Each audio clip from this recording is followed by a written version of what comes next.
So welcome back, everybody. Really nice to see more faces have joined us, and I hope you all had a nice coffee and some water, and you all feel good and not too hot. Our next speaker is going to be Dr. Chris Griffiths, who has been leading research on the effects of air pollution in London. I actually reminded Chris that over 10 years ago, when I was a baby campaigner, I was working for Greenpeace UK at the time, and he was one of the first serious doctors who was willing to talk to me.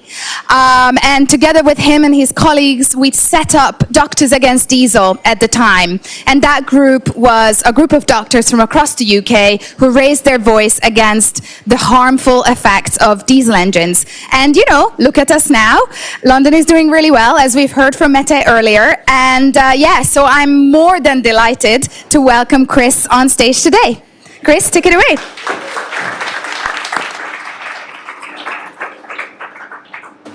Thanks very much. Thanks for inviting me. Really pleased to be here. Cities globally have high levels of traffic-related air pollution. No surprise. London is perhaps an exemplar in that respect as we think about impacts on health. So traffic-related air pollution is a complex mixture of gases and particles, so exhaust pollution, nitrogen dioxide and sooty particles coming out of the exhaust pipe, but also non-exhaust pollution, particularly as vehicles get bigger and heavier. Tyre wear, road wear, brake wear are contributing a lot to the composition of the air that we breathe.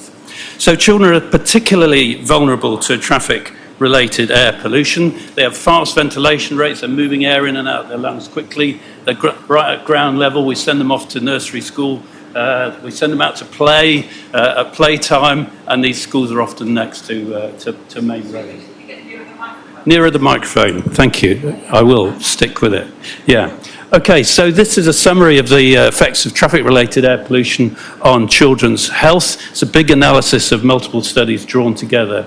So these impacts start before birth, so after conception, during gestation. So babies are born too small. Wow, right, too small, babies born too small or too soon, the onset of asthma causing asthma attacks. We heard again about Elikasi Deborah, asthma deaths as well. But we can add to that list on their effects on cognition, effects on mental health, and also, of course, susceptibility to respiratory infections. So about 2018, we completed a piece of work. We were evaluating London's first low-emission zone, which was not a very powerful intervention. We didn't find direct effects on children's health, but this was across 2,500 primary school children recruited in Hackney and Tower Hamlets. What we found was that there was a strong relationship. More traffic-related pollution, particularly nitrogen dioxide that children were exposed to, the smaller their lungs. And this was a sizable effect. About 5 to 10% loss of lung volume was attributable to the nitrogen dioxide that those children were breathing at that time. So this was picked up very much by the press, and there's been quite an influential finding, influenced Sadiq Khan in the design and implementation of the subsequent ultra-low emission zone. So stunted lungs, nobody wants their child to have stunted lungs, you know, that's kind of understood. But what does it actually mean in terms of health? Well, this is a schematic diagram from the Lancet, and it shows the trajectories that are possible for lung growth from childhood right the way through to 90 years old. And so you can see that in childhood, lung growth accelerates, it reaches a peak at the end of adolescence, getting into adulthood, and then it naturally declines. But the children in our study that I've just mentioned aren't growing on the right trajectory. So they are, if I can point it out, starting down here, they are on a delayed trajectory. They're not reaching the maximum that are expected for the time of entering adulthood, And then if they're exposed to further insults, so more pollution, smoking, so forth, then there's a potential for excess decline. That has implications for long-term health because stunted lung growth, delayed lower trajectories put you at risk of asthma, of chronic lung disease, COPD, but also cardiometabolic disease, cardiovascular disease, diabetes, and most importantly, perhaps, an early death. So stunted lungs sounds bad, but in terms of lung growth trajectories, we can interpret it in terms of the risk of long-term health and actually early mortality. So around that time, the ULEZ was being designed, and we applied to the NIHR, National Institute for Health Research, it's a research arm of the NHS, for funding to do a much bigger, more robust study evaluating the impact of the ultra-low emission zone. This is a screen grab from the recruitment video for the study. So we fronted up and addressed stunted lung growth head-on, and this was our hypothesis that better air quality arising from the ultra-low emission zone would be associated with improved lung growth trajectories. So this is a bit of a complex slide, but I wanted to illustrate the key elements of the design of the CHILL cohort study, which make it such an important study in terms of the strength of the evidence that it provides. You can't do randomized trials with clean air zones, that's not possible. So the next best thing is, in this instance, a controlled cohort prospective study. So I've got the wrong button.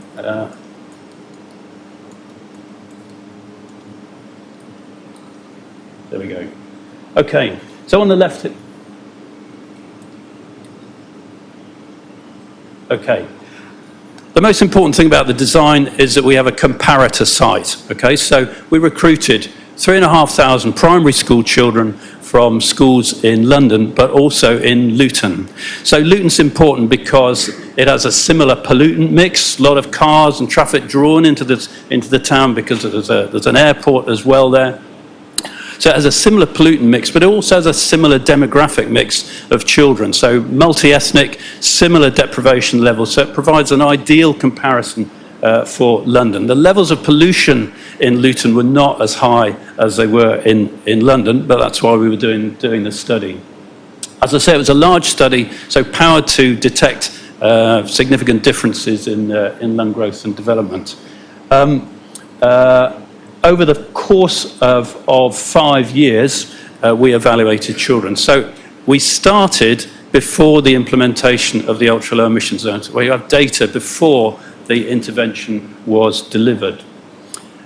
Over the 5 years, we visited schools annually, and we carried out very high quality spirometry on the children that we recruited. So each child was followed up year by year by year by year to develop a lung growth trajectory. We modelled the pollutant exposures that the children, effectively that the children were breathing. So this isn't, we didn't relate the data to pollution levels at the roadside. We calculated using a model to estimate what the children were actually breathing at their home address. So these are some of the features of the study that are important. So these are the primary schools. They were recruited in central London. It's primary schools that had a catchment area that overlapped with the area of implementation of the ULEZ and Luton schools. Study was launched by Sadiq Khan to a lot of jollity and laughter there. We took the opportunity to deliver science outreach sessions to kids who probably not have a great deal of science in their curricula. So each year we had a different science area: air pollution and respiratory health, air pollution and genes, air pollution and mental function and mental health and so forth. So these are the pollutant exposures of nitrogen dioxide over the course of the study. I've got here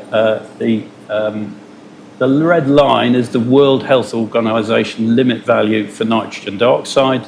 The blue columns are Luton, over the years of the study, 2018, 2022, and the orange are London.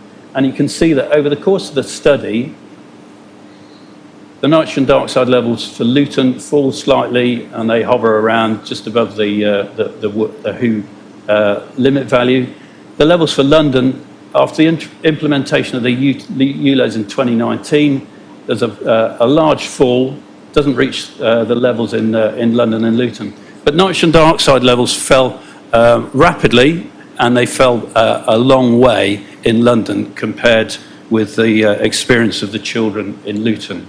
So I'm going to apologise now for the next slide, because the data, the publication is just about to come out, and so you'll have to maybe guess what the what the results of this study are. But on the left, at the bottom there, circled, are the results for the first year before the implementation of the ultra-low emission zone. On the left-hand scale, the y-axis, we have lung volume, and it starts not at 0, but I think that's about 1,200 mil, 1.2 litres. And so you can see there that, as we would have predicted from our previous study, the London children had smaller lungs than the Luton children. So this replicated our finding from the first study. Now, what happens over the next 4 years is important, and you'll hear hopefully in the press before too long. But we're very excited about the results. Let me just put it that way. So,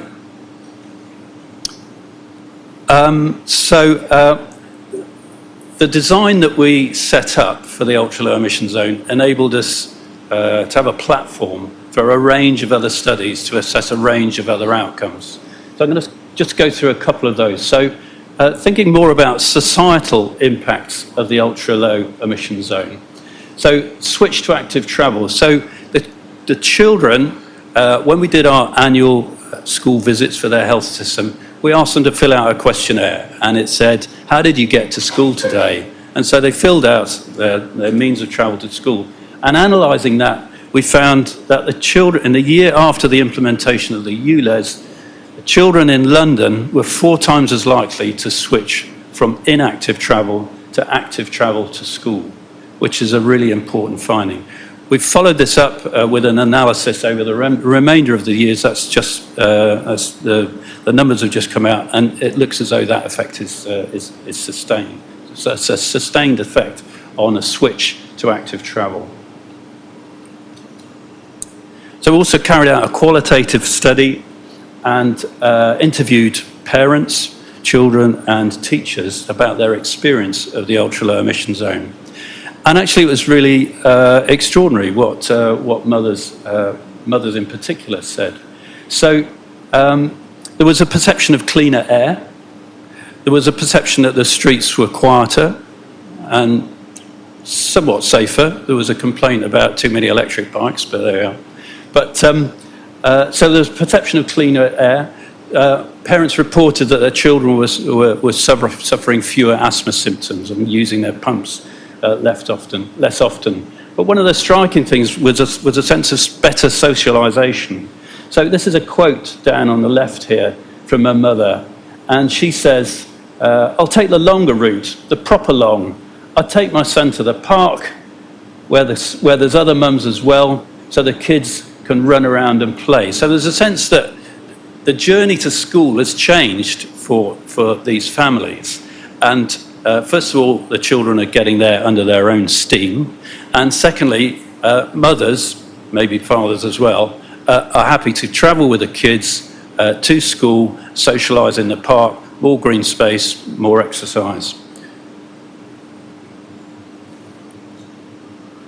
So there is a parallel study of the ultra-low emission zone going on at the moment, and this is some of the early findings from that. So this looks at adult health impacts, and this has just been published recently. That showed a just less than 10% fall in cardiovascular admissions to hospital and a 5.1% fall in all-cause admissions. The respiratory admissions didn't quite reach significance. So this is looking at the change as the ULEZ was implemented, the toxicity charge, and then subsequently the initial phase of the ULEZ. So all this evidence is stacking up together to suggest not just health benefits, but societal benefits, active travel, changing the way that people live. So we're not just changing the air quality, we're doing something more than that.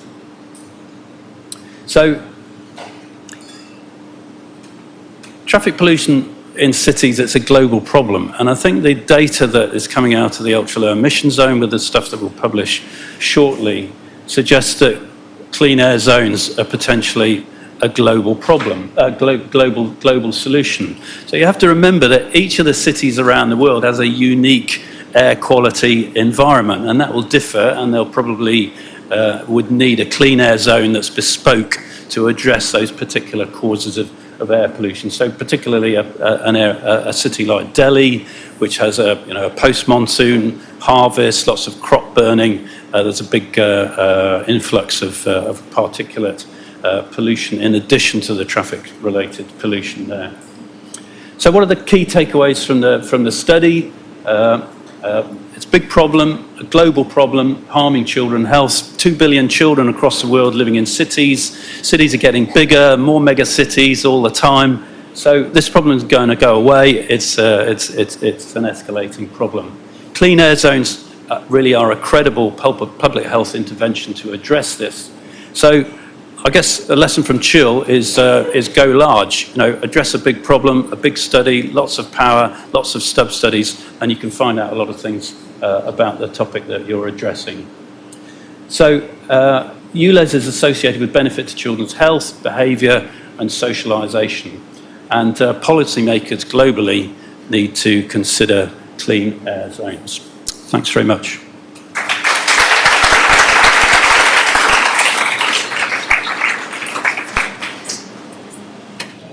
Q&A? Yeah, if there are any questions. Would anybody like to ask a question?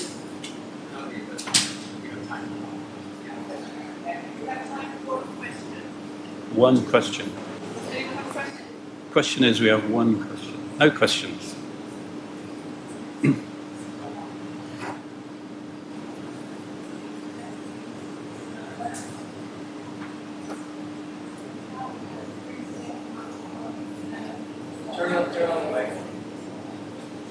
Hello. Hi, Chris. I'm just wondering if you'd be able to tell us a bit more about what further benefits of even more reductions in air pollution would be in London for children. So. Yeah. Okay. Yeah. Well, an important one is cognition. Another important one is physical activity. So within the study, we saddled up children with GPS monitors and accelerometers, so we have data on physical activity. So the question is, if you clean the air, London's congestion levels haven't really changed, so we're not really cleaning the streets. But if you clean the air and get people out on the streets, do kids actually take more exercise? So that's a question that we're addressing, and there's a manuscript submitted around that, so that should be out soon.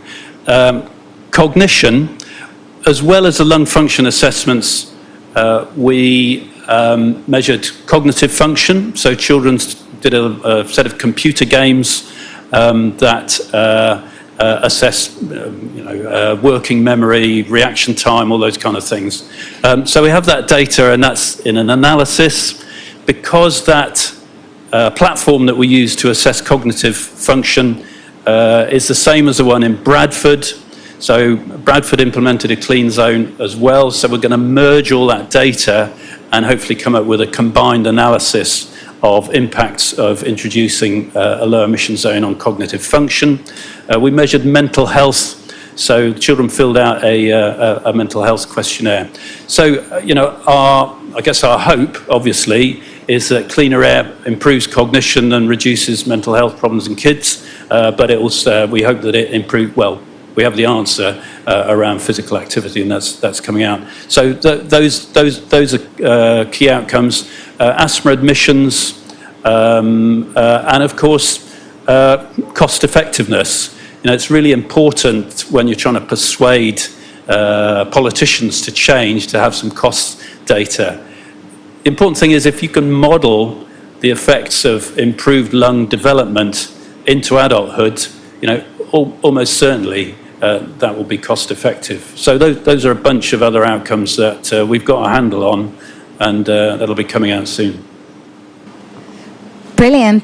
Thank you so much, Chris. Thanks. And thank you for all those insights.